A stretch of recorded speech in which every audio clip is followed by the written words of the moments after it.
now assigned to the Lakers G League team. His debut is supposed to happen on Saturday against Salt Lake City.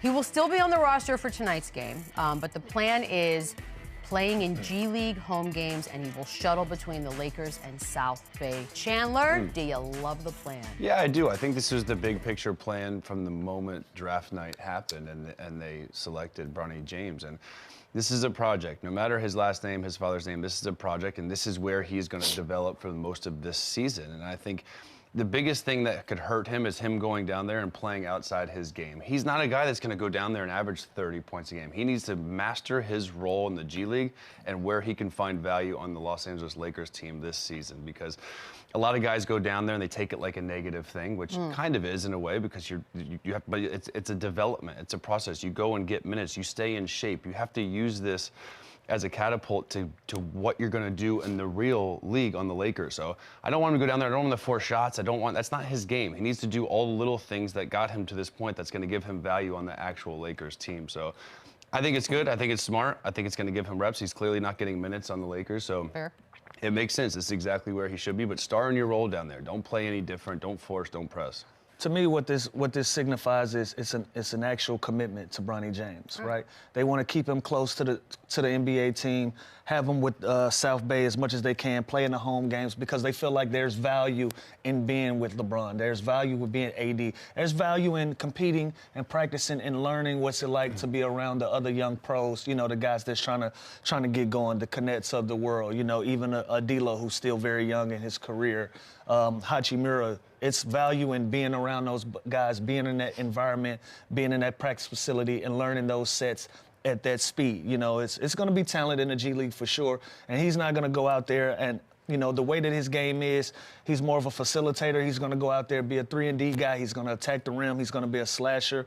So he's going to be able to learn the game in the G League and be able to take that over and translate whatever minutes he gets. But to me, for him being so young and being in this position in his career, for him to only play home games and still be allowed to be with the Lakers, that shows me there's a commitment. You know, that's similar to my role when I came in. I was 18 years old, didn't play a lot of G League, but they felt like it was value in me being with the NBA. It was value in me being around AI, being around the Chris Webber and all of those guys. Yeah, and the tough part and the good part is he's going to get everyone's best shot, even in the G League. You know, kids are going to go at him. They're going to want to prove a point. They're going to want to go at him every single opportunity they get. So this is a great opportunity for him to go prove himself. Prove himself to yourself, to the world, to the media, that you are worthy, that you can be a valuable asset on the Los Angeles Lakers as early as this year. Like, and who knows?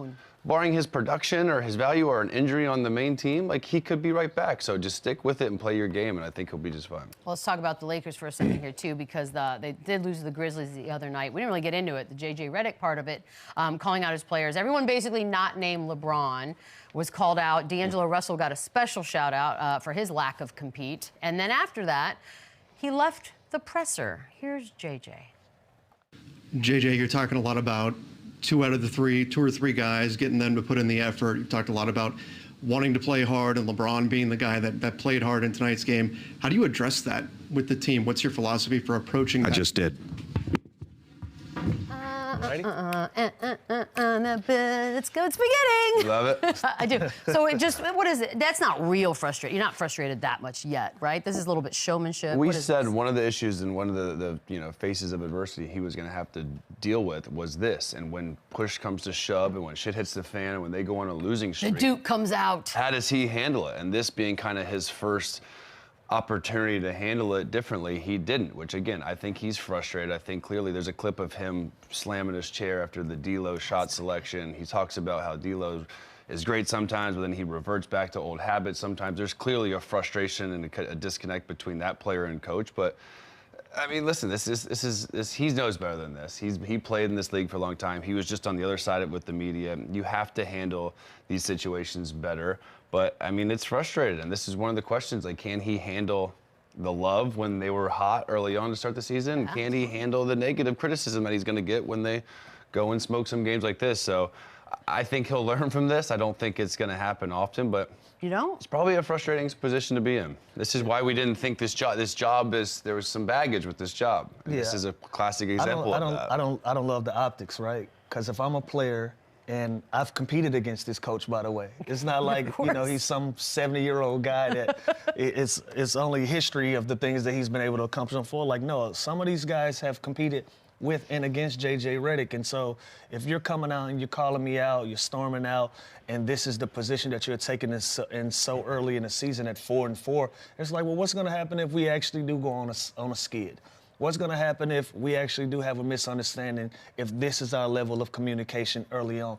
I have no problem with holding them guys accountable. I have the problem of it being so public and the optics of it storming out and just being so matter of fact, you know. So it's not a concern of mine. That's going to be a concern of the Los Angeles Lakers, but I didn't love how it looked. It's also how those teammates going to react when he doesn't go at LeBron. Does he ever go at LeBron? Like, and it's different. LeBron has kind of earned, obviously, that respect. Sure. Like Dirk in Dallas when I played with him. It's not like Carlisle. Also, LeBron is playing. But also, like, Carlisle wasn't jumping Dirk. Like that. I respected Kevin McHale. Honestly, he would jump in Houston. He would jump Dwight Howard, James Harden harder than he would jump the guy, the D-League guy that played 3 minutes. So I think that's obviously going to be an interesting dynamic of that. But also as a coach, JJ Redick, how frustrating is it for him that he thinks the 40-year-old man out there played harder than everyone else on my roster too? It's not good. That, I think, is where that stems from. That is where he is frustrated. Like, come on, guys, this is LeBron James, Hall of Famer, greatest of all time, and he's playing harder than you. He's trying to take charges, and you guys aren't. Like, come on, you got to be better than that. And he knows better than anybody how Los Angeles media works when it comes to the Los Angeles Lakers. So if you start this kind of tit for tat with the media, it's gonna be a long road ahead, man. So you know, you get a lot farther with sugar than other things. You know what I just picture him like at home when he's with his family and he's like, all right, I need to really work on that. I can't storm out again. He talks himself down, does a little yoga, breathes, and then the next time he does it immediately, like, damn it, Yeah, I tried so hard to not out. do this again. It's gonna happen again. It's fine. And if I'm that media guy again, you know you got him. Yeah. You know you got him rattled. Yeah, So it's now like, we're gonna play the game. Yeah. Now I'm gonna see what else I can say to get under your skin. Well, it'll be the